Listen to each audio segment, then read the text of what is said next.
दोस्तों नमस्कार, मैं आकाश वर्मा अपने चैनल स्टडी बाय स्काई पर स्वागत करता हूं।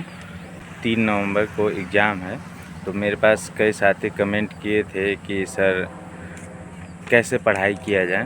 तो मैं यही कहना चाहूँगा कि अब आपको थोड़ा सा और बिल्कुल अपने आप को इतना एनर्जेटिक बना लेना है और इतना टाइम देना है पढ़ाई में कि रिज़ल्ट में आपका पॉजिटिव रहे।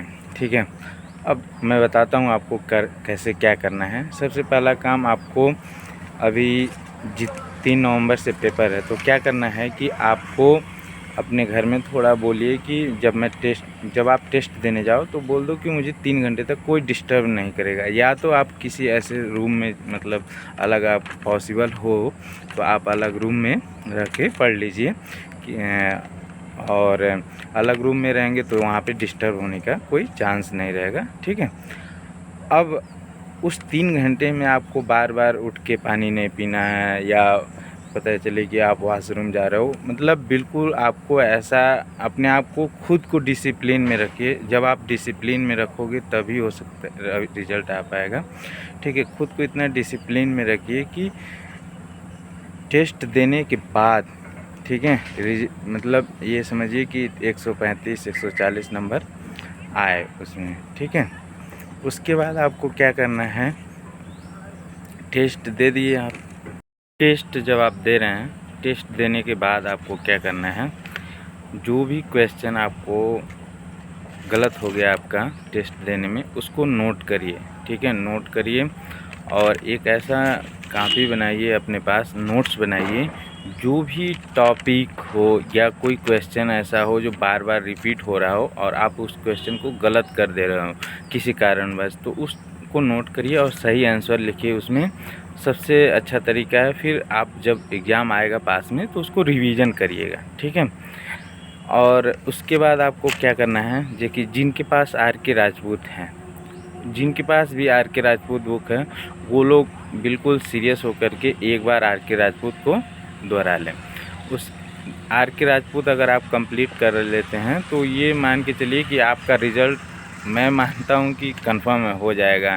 जिसने भी आर के राजपूत को पढ़ लिया, ठीक है, ITI से बहुत अपर लेवल है, अगर आप उसमें पढ़ लेते हैं तो श्योर है हो जाएगा आपका। ठीक है, और उसके बाद क्या करना है आपको, थ्योरी में कैसे क्या करना है, जो भी टॉपिक आपको लग रहा है कि कमज़ोर है, आप नहीं कर पा रहे हो उसके क्वेश्चन या उस टॉपिक के क्वेश्चन नहीं कर पा रहे हो, तो आपको करना ये है कि उस टॉपिक को कई यूट्यूब चैनलों का सहारा लेकर या बुक का सहारा लेकर के उस टॉपिक को क्लियर कर लीजिए। मतलब एक दिन में उसको टाइम दीजिए, कम से कम 2 घंटे 3 घंटे, जब तक टॉपिक क्लियर ना हो जाए। ठीक है, आप उस टॉपिक को क्लियर कर लीजिए। ठीक है, और टेस्ट वाली रूटीन जो है आपको एकदम बिल्कुल देना ही देना है। पर डे एक टेस्ट दीजिए 3 घंटे का। ठीक है, टेस्ट देने के बाद जो आपको टॉपिक जो है नहीं समझ में आ रहा है उसको पहले अच्छे से नोट कर लीजिए और उस टॉपिक को सर्च करके आप यूट्यूब से या बुक से कहीं से भी अपना टाइम दे करके 2-3 घंटे उसको अच्छे से टॉपिक को क्लियर कर लीजिए। ठीक है, और टेस्ट डेली दीजिए और यूथ पब्लिकेशन बुक का रिवाइज कर लीजिए। एक रुक्मणी बुक आता है, रुक्मणी पब्लिकेशन का, ठीक है, प्लेटफार्म का है, पटना का बुक है, उसको भी फॉलो कर सकते हैं, वो भी अच्छी बुक है।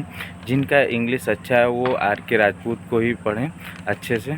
उसमें अगर आप आर के राजपूत पढ़ते हैं तो बिल्कुल क्लियर है कि ये समझ के चलिए कि आपका रिज़ल्ट हो जाएगा, जिसने भी आर के राजपूत को कंप्लीट 2 से 3 बार पढ़ लिया है। ठीक है, अब आपको कंप्यूटर में क्या करना है, कंप्यूटर में सबसे पहला काम है आपको अपने स्टैंडर्ड को बढ़ाइए। आप देखेंगे कंप्यूटर में जो क्वेश्चन आ रहे हैं वो O लेवल के क्वेश्चन आ रहे हैं, O लेवल बेस के क्वेश्चन जो आते हैं, तो इसलिए आप माइंड सेट रहता है कि CCC का में पूछा जाएगा, CCC ही बोला जाता है TG2 में।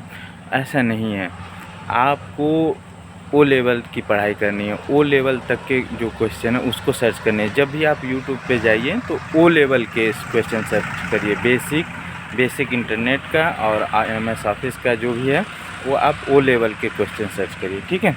ओ लेवल के अगर आप सर्च करते हैं तो ये मान के चलिए परीक्षा में आपके मैक्सिमम क्वेश्चन जो है कर पाएंगे परीक्षा में, ठीक है।